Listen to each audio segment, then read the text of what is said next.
حضرت برا بن مالک نا 12 سال کی عمر ہے، 12 سال نبی پاک گلی سے گزر رہے تھے تو دوڑ کے آ گئے، آ کے نا حضور سے چمٹ گئے، عرض کرنے لگے حضور کوئی حکم بتائیں، میرا دل کرتا ہے آپ کی بات مانوں، کوئی حکم حضور۔ مجمع الزوائد میں حدیث تو حضور نا چھوٹے چھوٹے کام بتاتے ہیں، دکان سے، یہ بچوں کو یہی بتانا ہوتا ہے نا، دکان سے لے آ، یہ کر دے، فلاں کو بلا لے، لیکن حضور ان کی غیر موجودگی میں ان کا ذکر بڑا کرتے۔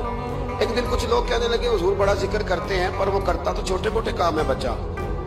نبی پاک نے ایک دن ارادہ کیا کہ ان کو تجربہ نہ کرائیں کہ وہ پیار کتنا کرتا ہے۔ رسول کریم فرمانے لگے میں جو کہوں گا کرو گے؟ حضور کروں گا۔ فرمایا جاؤ اپنے باپ کی گردن کاٹ کے لاؤ۔ تو وہ دوڑے۔ ایک روایت میں ہے کہ مولا علی کے گلے میں تلوار لٹک رہی تھی، یوں کھینچی اور اس نے جذبات سے دوڑے کہ حضور نے فرمایا اسے پکڑ لو ورنہ یہ گردن کاٹ بھی لائے گا۔ اللہ کی قدرت کہ تھوڑا وقت گزرا تو وہ بیمار ہو گئے۔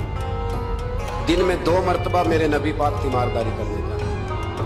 ایک شام رسول کریم تشریف لے گئے تو حضور سرانے بیٹھے، ماتھے پہ ہاتھ رکھا تو کریم محبوب ان کے باپ کی طرف کان میں کچھ کہا ان کے والد سے، حضور ہونے لگے اور پھر حضور نے دوبارہ ماتھا چوما، پیار کیا اور چلے گئے۔ حضرت برا بن مالک چھوٹی عمر تھی، کچھ نے لکھا طلحہ بن برا نام تھا ان کا۔ حضرت طلحہ بن برا نا اپنے ابا کو قریب بلایا اور چارپائی میں بٹھایا، کہنے لگے ابا جی حضور کیا فرما گئے؟ کہا بیٹا تیرے والی بات نہیں۔ کہا نہیں بتائیے۔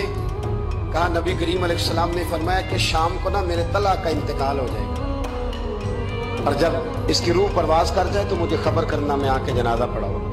ٹھنڈ بڑی تھی مدینے میں، ٹھنڈ بڑی۔ حضرت طلحہ نے نا اپنے باپ کا ہاتھ پکڑا اور اپنے سینے پہ رکھا، کہنے لگے ابا حضور تو جو فرما گئے پر میری وصیت یاد رکھنا، نبی پاک کے دین کا قانون یہ ہے کہ جب کوئی انتقال کر دے تو جلدی دفن کرو، اس طرح کرنا رات کا وقت ہوگا، جب میرا انتقال ہوگا تو فوراً غسل دے کے نا دفن کر دینا، نبی پاک کو خبر نہ کرنا، نہ بتانا۔ عمر دیکھو اور بات دیکھو۔ کہ حضور کو کیوں نہیں بتانا، حضور خود فرما کے گئے ہیں۔ تو کہنے لگے رات کا وقت ہوگا تو جن گلیوں سے حضور نے گزر کے آنا ہے نا وہ یہودیوں کے محلے ہیں، ایسا نہ ہو کہ میرے جنازے کی وجہ سے کوئی یہودی میرے نبی کو تکلیف دے۔ میرے رسول کریم علیہ السلام کے غلاموں نے دیکھو انداز محبت کیا بیان فرمایا، کہا نبی پاک کو تکلیف نہ ہو میری وجہ سے، میرا جنازہ خود ہی پڑھ کے مجھے دفن کر دینا۔ ان کا انتقال ہو گیا، رات کو دفن کر دیا، صبح حضور تشریف لائے، وہ محبوب جنہیں اللہ نے غیب کے خزانوں کی کنجیاں عطا فرمائی۔ فرمایا بتایا کیوں نہیں؟ مجھے بتاتے میں خود جنازہ پڑھتا، میں خود نہ قبر میری تے میرے ابیرا جے کر پاوے پھیرا، قبر دے اندروں ہڈیاں اٹھ کے مجرا کر سن تیرا۔ کہا بتایا کیوں نہیں، خبر کیوں نہیں کی؟ میں جنازہ پڑھتا، میں خود پہنچتا۔ تو باپ وہ پڑھے، عرض کرنے لگے حضور میرا تو پتر تھا، میرے لیے اس سے بڑی سعادت کیا ہوتی کہ آپ جنازہ پڑھاتے، پر اس نے وصیت کر دی کہ حضور کو بتانا نہیں، تکلیف ہوگی۔ نبی کریم فرمانے لگے بتاؤ مجھے اس کی قبر کہاں۔